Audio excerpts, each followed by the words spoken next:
이스라엘 민족의 정체성은 출애굽 이야기에서 시작이 됩니다. 제가 굳이 이야기라고 그랬어요. 출애굽 사건이라고 안 그러고 이야기라고 했어요. 이야기에 능력이 있기 때문에 그렇습니다. 출애굽은 이스라엘 민족 역사의 시작입니다. 출애굽의 지도자 모세가 바로를 마지막으로 찾아갑니다. 10번째 재앙의 경고, 10번째 마지막 경고를 합니다. 하나님 여호와께서 밤중에 애굽 땅에 있는 모든 처음 난 것을 다 죽이실 것이요, 바로 왕의 장자로부터 가장 천한 종 맷돌 돌리는 몸종의 이 장자에 이르기까지, 그리고 모든 가축이 낳은 만물을 하나님이 다 죽이실 것이요, 그리고 6절에 애굽 온 땅에 전무후무한 큰 부르짖음이 있을 것이라. 전무후무한 큰 탄식이 애굽 전역에 곡소리가 있을 것이다, 이렇게 얘기를 합니다. 왕이 표정 하나 변하지 않아요. 모세가 또 큰 소리로 말합니다. 두고 보시오. 지금 당신들의 신하가, 왕의 신하가 지금 저 위에 다 있는데 내 앞으로 와서, 밑으로 내려와서 무릎 꿇고 빌면서 두 손 모아 싹싹 빌면서 제발 좀 나가주시오, 제발 좀 나가주시오. 그때 내가 나갈 것이오. 가당찮죠. 바로가 듣기에는 말도 안 되는 얘기예요. 바로는 긴박성을 알지 못합니다. 마음이 더욱 완악해져 갑니다. 성도 여러분, 출애굽 당일의 이야기를 머릿속에 한번 그려보시기를 바랍니다. 모세는 먼저 백성들을 준비시켰습니다. 어떻게 해요? 첫째, 1월 14일 저녁에 양을 잡는데 그 양은 흠없는 1년 된 수컷으로 잡아라. 두 번째, 그 양을 잡아서 그 피를 좌우 문설주에 바르고 높은 임방, 상 임방에다가 그 피를 발라라.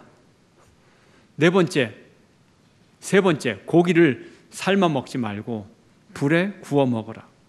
네 번째, 누룩 없는 발효되지 않은 빵을 먹고 쓴나물을 함께 먹어라. 다섯 번째, 가족들이 양고기를 저녁에 다 먹고 남은 것은 불살라서 없애버려라. 여섯 번째, 식사를 할 때 식탁에 오순도순 둘러앉지 말고 허리띠를 단단히 메고 신발을 신고 지팡이를 잡고 그리고 고기를 급히 먹어라. 당장 떠날 채비를 하고 식사를 해라. 과연 이게 무슨 의미인지 이스라엘 백성들 몰랐어요. 그러나 백성들은 순종을 했습니다. 그날 밤 아비벌 1월 14일, 그 밤은 아주 잔혹한 밤이었습니다. 이스라엘 백성들이 모세의 말에 순종해서 영문도 모르고 이런 식사를 하자마자 밤중에 여호와께서 보내신 죽음의 사자, 징벌의 사자들이 애굽 왕의 전역에 쫙 깔렸어요. 그리고 천사는 애굽의 땅에서 처음 난 것들을 죽이기 시작합니다. 바로 왕의 장자도 죽이고 신하들의 장자도 죽이고 맷돌 가는 종의 장자도 죽이고 심지어 감옥에 갇힌 자의 죄수의 장자도 다 죽여버리고 모든 가축의 만물을 다 죽여버렸어요. 그러나 모세의 명령을 지킨 이스라엘 백성들의 집에는 피가 발라져 있는 집은 다음 집으로 넘어갔어요. 그 집은 죽음을 당하지 않았어요. 그 밤이 이스라엘 백성들에게는 여호와의 밤, 생명의 밤, 구원의 밤이 되었고 애굽 사람들에게는 잔혹한 밤, 죽음의 밤이 되었습니다. 하룻밤에 바로와 그 모든 신하와 몸종과 죄인과 짐승의 모든 만물이 죽고 애굽의 모든 집에 장례식이 치러졌습니다. 온 나라에 죽음이 없는 집이 한 가정도 없었습니다. 애굽 사람들의 원성이 빗발쳤습니다. 오늘 우리가 읽은 본문에 우리가 다 죽게 되었다, 다 죽게 되었다고 말합니다. 장자가 죽었는데 다 죽게 되었다고 말합니다. 무슨 의미일까요? 첫째는 두려움이겠죠. 모든 집에 다 사람이 죽었으니 그 다음에 누가 죽을지 또 알아요? 두려움. 두 번째는 여기에 신학적 의미가 담겨 있어요. 왜 하나님이 애굽의 장자, 짐승의 만물들을 치셨는가? 만물은 상징적인 존재예요. 장자를 죽였다는 것은 이 장자는 모든 아들을 상징하는 거고, 짐승의 만물은 그 짐승의 새끼로부터 나온 모든 그 새끼들을 의미합니다. 그러므로 만물을 죽였다고 하는 것은 이미 상징적으로 모든 자식을 다 죽였다는 뜻이에요. 그러니까 그 다음 자식들이 죽을까 안 죽을까는 시간 문제라는 거죠. 만물의 대표성 때문에 그래요. 만물이 하나님이 죽였다고 하는 것은, 하나님이 치셨다고 하는 것은 취하셨다, 갖고 가셨다, 소유권을 주장하시는 그런 의미가 되는 거예요. 만물이 하나님의 소유권이 있어요. 모든 만물이 하나님의 주인이세요.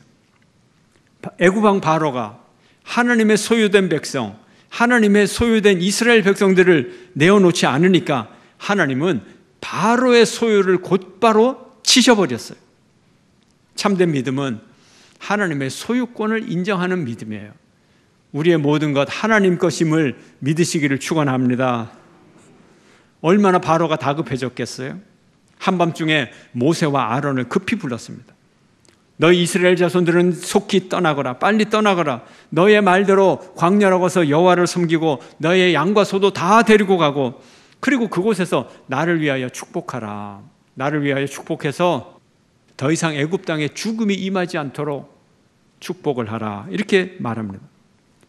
이스라엘 백성들을 꽉 붙잡고 놓아주지 않던 바로가 이제는 이스라엘을 쫓아내는 거예요. 완전히 변했어요.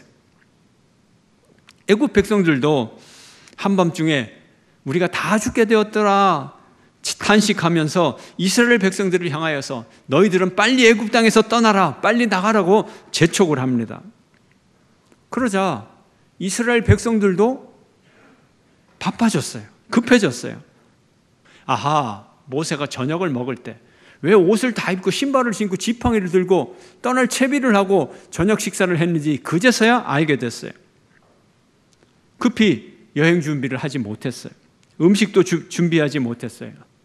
발효되지 않은 반죽 담은 그릇에 담고 포장도 제대로 안 하고 자기 옷에 싸가지고 어깨에 메고 그 밤중에 이제 애굽을 떠났습니다. 애굽을 떠나면서 보니까 모세의 말이 생각이 납니다. 당신들이 여기서 쫓겨날 때에 은금, 폐물을 요구하라 하는 거예요. 그 쫓겨날 때의 그 단어의 의미도 이제서 의미가 살아나는 거예요. 아, 그 사건이 지금이구나. 쫓겨난다는 말이 맞구나. 그러면 뭐라고 얘기했다고? 은금, 폐물을 요구하라. 그렇지, 우리가 이 야반에 아무 이삿짐도 없이 나갔는데 돈 없이 나갈 수가 있는가? 그래도 금덩어리라도 주머니에 있어야 어디를 가든지 간에 살겠지. 그 생각이 났어요.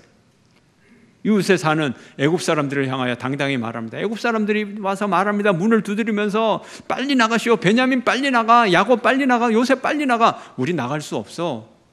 보물을 줘야지. 그랬더니 이게 웬걸. 애굽 사람들이 잠깐만 기다리시오. 집에 가서 보물을 갖다가 빨리 줄 테니까 빨리 나가시오. 옷은 없어. 우리가 이 옷 한 벌 입고 나가면 어떻게 되겠지? 의복도 또 비싼 의복도 다 주고 메이커도 다 주고 브랜드도 다 주고 주는 거예요. 가불이 바뀌었어요. 그래서 출애굽을 하게 되었습니다. 이스라엘 자손 남자만 세워서 60만 명이나 출애굽을 합니다. 함께 셀 수 없는 다양한 여러 민족들과 양과 소가 엄청나게 많은 가축들 함께 출애굽을 했어요. 출애굽은 이스라엘 백성들이 애굽을 제 발로 걸어 나온 것이 아니라 등 떠밀려서 쫓겨나왔어요. 출애굽 그러면 너무 중립적이에요. 애굽을 나오다, 이집트를 나오다, 그게 아니고요. 그냥 출이 아니고 축출당한 거예요. 출애굽기가 아니라 축출애굽기. 그래야 더 맞는 거예요, 상황에. 요셉 시대에 애굽으로 이주할 때는 총리의 가족이라고 극진한 환대를 받았어요. 그런데 이제 430년 후에 모세 시대에 이것이 학대와 축출로 바뀌었습니다. 근데 이 변화의 시간이 얼마예요? 하룻밤 사이에, 하룻밤 몇 시간 안 되는 깜깜한 밤에 이 변화가 생겼어요. 430년 동안 점진적으로 일어났던 그 역사가 단 밤에 단 몇 시간 만에 완전히 뒤바뀌어 버렸어요. 뒤집어졌어요. 왜 이런 일이 생길까요? 출애굽은 하나님의 계획이었기 때문에 그런 거예요. 하나님이 바로의 마음을 계속 더 완악하게 만든 것, 이런 변화를 만들기 위해서라는 것, 이제서 정말 이해가 되는 거예요. 정말 출애굽 이야기를 통해서 이제서 이해가 되는 거예요. 이스라엘 백성들은 갈아 입을 옷도 갈아 신을 신발도 챙기지 않았어요. 그러나 하나님이 예비하셨어요. 모세가 말합니다. 주께서 40년 동안 너희를 광야에서 인도하게 하셨거니와 너희 몸에 옷이 낡아지지 아니하였고 너희 발에 신이 헤어지지 아니하였다. 이거 어떻게 해석합니까, 여러분? 입고 나온 옷이 40년 동안 정말로 닳지도 않았다고요? 신발이 40년 동안 그 광야 막 바위에 탁탁 부딪히고, 그런데 신발이 안 닳았다고요? 그렇게 해석할 사람은 없죠. 하나님이 다 공급해 주셨다는 거죠. 하나님이 준비하셨어요. 음식도 넉넉하게 준비하지 않았어요. 45일 만에 다 떨어졌어요. 그러나 하나님은 만나와 메추라기를 준비하셨어요. 하나님의 구원을 바라는 여러분 되시기를 축원합니다. 하나님의 구원을 믿는 여러분 되시기를 축원합니다. 그래서 하나님은 이 사건을, 이 이야기를 기억하라 말씀합니다. 기억을 하라. 먼저 유월절과 무교절 절기를 지켜서 기억하라 말씀하십니다. 영원토록 기억하게 될 것입니다. 너희는 이날을 기념하여 여호와의 절기를 삼아 영원한 규례로 대대로 지킬 것이니라. 이것이 기억의 방법이에요. 해마다 반복하고 기억하는 것. 매년 1월 14일에 유월절을 지키고 14일 밤부터, 그러니까 정확하게는 15일부터 21일까지 7일 동안 무교절을 지키고, 무교절의 첫날과 마지막 날은 성회로 모이고 하나님 앞에 희생제사를 드리고, 이걸 반복하라는 거예요. 어린 양의 피를 바른 이스라엘의 백성들, 그 백성을 구원하신 하나님을 기념하라, 기억하라 말해요. 이스라엘 역사의 발전을 보면 개인 신앙, 가족 신앙, 민족 신앙, 국가 신앙으로 발전을 합니다. 창세기에서는 아브라함의 개인 신앙을 기억합니다. 그 믿음이 대대로 내려오면서 가정과 가문의 신앙으로, 믿음으로 발전하게 되고, 애굽에서 큰 민족을 이루면서 공동체의 고백을 한 시점이 시작이 되었습니다. 그 단계가 되었습니다. 우리 개인이 무엇을 기억하는가, 그 기억, 자기의 머릿속에 있는 기억에 따라 그 사람의 정체성이 결정되고, 한 공동체가 무엇을 함께 고백하는가, 공동으로 고백하는가, 이 공동의 고백을 통하여 공동체의 정체성이 형성이 됩니다. 우리가 지금 이 같은 시간, 같은 장소, 같은 찬송, 같은 설교, 같은 말씀, 같은 기도 함께 드리는 것, 이것은 대단한 사건이에요. 우리가 한 공동체라고 하는 공동체 의식이 이 예배를 통하여 생기고 있는 것입니다. 이제 이스라엘 백성들이 하나님의 백성으로 공동의 고백을 통하여 새롭게 태어나야 할 단계가 시작이 되었어요. 그래서 하나님이 출애굽을 시키신 거예요. 하나님의 관심사는 불의한 억압이나 과도한 노동으로부터 해방시키는 것도 목적이지만, 더 높은 우선순위는 무엇인가? 애굽의 우상으로부터 해방시키는 것. 이것이 하나님의 목적이었어요. 하나님의 주인 되심의 확인, 하나님의 주권에 인정받기를 원하시는 거예요. 이스라엘 민족의 주인이 되시고 주권자가 되신 이 하나님을 확인하는 거죠. 우리가 이 하나님을 기억해야 돼요. 그 출애굽 사건을 이스라엘 백성들이 기억하듯, 그러면 기억을 소환하도록 자극하는 물건, 기념물이 있어야 되는 거예요. 그리고 기념일이, 시간이 있어야 되는 거예요. 그리고 기념일이 있으면 기념식을 해야 되고 기념 장소가 있어야 되는 거예요. 그래야 사람이 기억을 합니다. 기억하는 사람, 기념물, 기념일, 기념식, 기념장소, 이것은 함께 다 있어야 되는 거예요. 그래서 절기가 필요한 거죠. 그런데 기억이라는 건 자꾸 잊어버려지니까 매년 반복하라는 거예요. 그래서 이 잊어버린 기억, 희미해진 기억을 다시 새롭게 하는 것이 기억의 해설서예요. 역사책. 믿음의 기억을 해설해주고 잊어버리지 않는 것은 성경책, 하나님의 말씀. 말씀은 믿음의 해설서예요. 기억을 새롭게 하는 거예요. 우리가 역사입니다. 우리가 역사입니다. 자부심을 주는 용어예요. 우리가 역사의 주체라는 거죠. 주체라는 거예요. 매년 기념을 합니다. 그리고 또 큰 기념은 30년, 50년, 70년, 100년 역사의 기억을 주기적으로 새롭게 하면 역사가 계승이 되는 거예요. 기억이 없는 기념물이 있다고 쳐요. 이건 폐기물로 변합니다. 기억이 없는 해설서가 있어요. 폐지로 전락합니다. 한 교회가 다른 곳에 신축을 하고 이사를 준비를 했어요. 이사를 가는데 이삿짐을 계속 옮기다 보니까 다 못 옮기고 이제 저녁이 되었어요.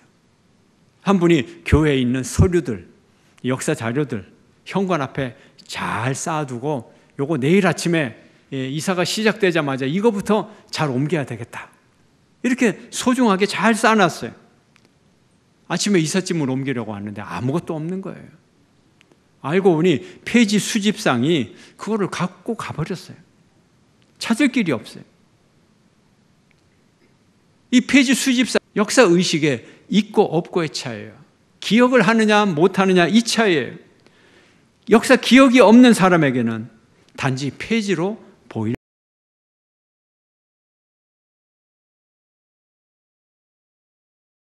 보이는데요.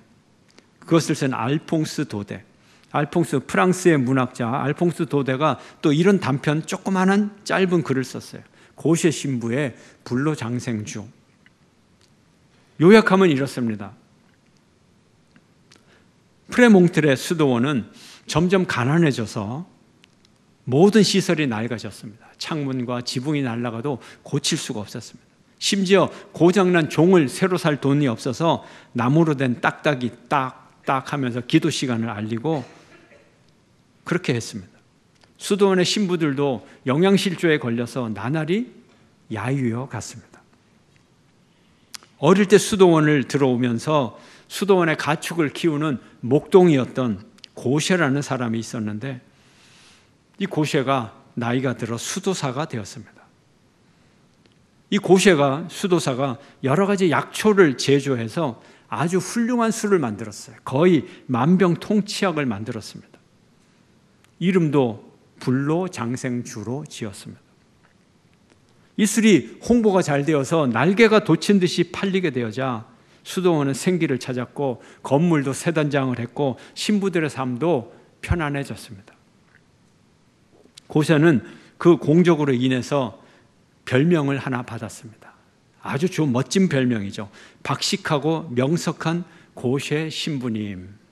신부도 되었습니다. 그러던 어느 날 저녁 기도를 엄숙하게 진행하고 있는데 문이 열리더니 술이 만취한 이 고쉐 신부가 비틀거리면서 들어왔습니다. 그러고는 쓰러져서 괴성을 지르고 유행가 중에서도 아주 음란한 유행가를 크게 소리를 질렀어요. 저녁 기도회를 중지시켰습니다. 수도 원장은 고쉐 신부에게 저녁 기도회에 참석하지 말기를 명령하고 저녁 기도회 시간이면 주조장 안에서 혼자 기도를 드리라고 명령을 내렸습니다. 고쉐는 점점 악마의 종이 되어가고 그런 자기 자신의 영혼이 너무나 걱정이 되었습니다. 원장을 찾아가 사정을 합니다. 제가 술 제조를 그만두겠습니다. 저를 다시 목동으로 돌아가게 해주세요. 수도 원장이 묻습니다. 그래, 그러면 그 비법을 전수해 줄 수 있나? 전수를 해줄 수가 없습니다. 그래서 제가 만들었죠.